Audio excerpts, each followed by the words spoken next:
साहेब नमस्कार. श्री कैलास महाराज आनंदे माझ्यासोबत आहे. बीडमधले ते युवा कीर्तनकार आहेत आणि हिंदुत्वाचं खूप चांगलं काम करतात. साहेब त्यांना 4 दिवसापूर्वी त्यांच्या गावातल्या काही समाजकंटकांनी आतोनात मारहाण केली आहे. म्हणजे अगदी त्यांना काठीने रॉडने केबलनं मारहाण केली आहे साहेब. फक्त दैव बलवत्तर म्हणून त्यात आपल्यामध्ये हयात आहेत. साहेब आपल्याकडनं जी काही मदत आली त्यांच्या उपचाराकरता आदरणीय बाजीराव दादांच्या माध्यमात त्यांना आपण सुपूर्द केली. आशीर्वाद आहे आणि मी त्यांना तात्काळ त्यांना ताबडतोब अटक करायला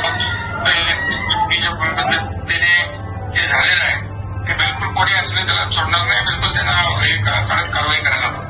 जी साहेब काय महाराज बोलतात म्हणतात. हा बोला काय काय प्रॉब्लेम होता. रामकृष्ण हरी साहेब. रामकृष्ण हरी. साहेब गावाचे सप्ताहाचा हिशोब विचारला म्हणून त्यांनी खूप रस्त्यामध्ये आडून बेदम मारहाण केलेली. एक अर्धा तासपर्यंत मारत होते 10-12 जण मिळून. आणि साहेब दोन्ही हात फ्रॅक्चर आहेत साहेब. आणि पांडुरंगाची कृपा म्हणून आज मी जिवंत आहे साहेब. नाही पांडुरंगाची कृपा आहे आणि ते हरामखोर जे आहेत आरोपी गुन्हेगार त्यांना बिलकुल सोडलं जाणार नाही. त्यांच्यावर कठोर कारवाई करू. ही बातमी कळाल्याबरोबर साहेब अक्षय महाराजांनी या ठिकाणी आले आणि आपला निरोपही दिला या ठिकाणी येऊन. आपला निरोप आल्याबरोबर खरंच महाराष्ट्राचे सगळ्या अनाथांचे नाथ म्हणजे आपण आहात साहेब.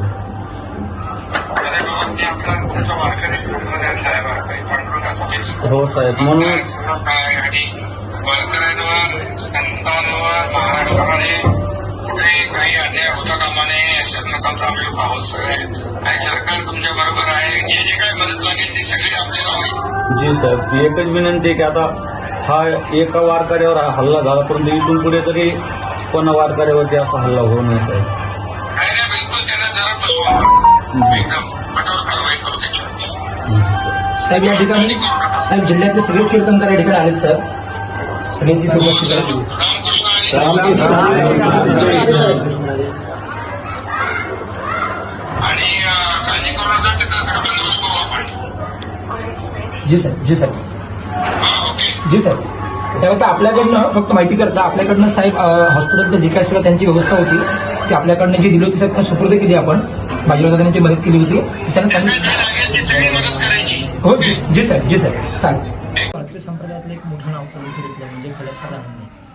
काही 2-3 दिवसांपूर्वी त्यांच्यावरती काही लढती समाजकंटकांनी हल्ला केला आणि तो इतका जबर हल्ला होता की आपण जर ते पाहिलं तर निश्चितच कोणीही ते पाहून हादरून जाईल. या गोष्टी ज्यावेळी आदरणीय शिंदेसाहेबांपर्यंत माहिती केली शिंदेसाहेबांनी निरोप दिला की तात्काळ तिथे गेलं पाहिजे. तर शिंदेसाहेबांचा निरोप घेऊन मी महाराजांकडे आलो होतो. या कुटुंबाची चर्चा केली, भेट घेतली. या अत्यंत मध्यमवर्गीय कुटुंब आहे पण धर्मासाठी आणि वारकरी संप्रदायाच्या सेवेसाठी ते अविरत काम करत आहे. आणि सगळी एकंदर स्थिती पाहता शिंदेसाहेबांच्या वतीने त्यांच्या आरोग्याच्या अनुषंगानं जो काही खर्च आहे तो सगळा आदरणीय श्री शिंदेसाहेबांच्या माध्यमातून बाजीराव चव्हाण यांनी तो उपलब्ध करून दिला आहे आणि त्यांच्या कुटुंबाला सुपूर्द केला आहे. राहिला विषय ज्यांनी त्यांच्यावरती हल्ला केला आहे त्या सगळ्या समाजकंटकांवरती कुठं कुठं कारवाई केली जावी आणि मकोकाच्या अंतर्गत त्यांच्यावरती केसेस लागाव्यात, गुन्हे दाखल व्हावेत आणि त्यांना निश्चित पूर्णतः न्याय मिळेल याकरता शिंदेसाहेब या कुटुंबाच्या पाठीशी उभे आहेत.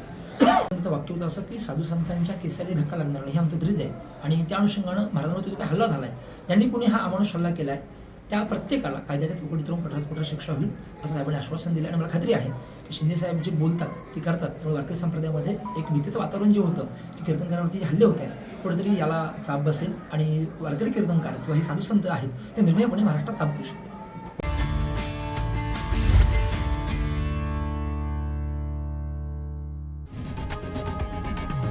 लोकशाही मराठी ऐका, पहा, जागरूक रहा.